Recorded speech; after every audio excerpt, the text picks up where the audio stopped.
Hey guys, and welcome back to How Logical. In this tutorial, we're gonna look at how to upload files or photos from your Dropbox mobile application. Now let us begin. This right here is the Dropbox mobile application. I have already installed it and logged into my account. In case you have not, do it right now. It is quite easy. If you don't know how to, we have created a video regarding that as well. Now let's simply look at how to upload files or photos. Right here at the bottom of the screen, you can see a button like this that says Upload. Just click on it and something like this will open up. It's gonna give you a few options like upload photos or videos, upload folder, and at the bottom, here's a button like this that says Create or Upload a File. Simply select the button as per your necessity. Right now, I'm just gonna upload a photo, so I'm gonna click on the first option. As you can see, this is it.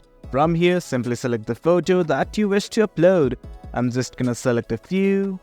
And once everything's okay, simply hit on upload. And guys, that is it. As you can see, the photos are being uploaded. That's the gist of it, guys. And do note right now, you cannot see the upload button. Simply click on the plus icon at the bottom right and the same options will open up.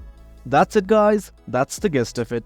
Hope you guys found this video informative, and for more content like this too, remember to hit like, share and subscribe. Your support fuels us. Until next time, thank you.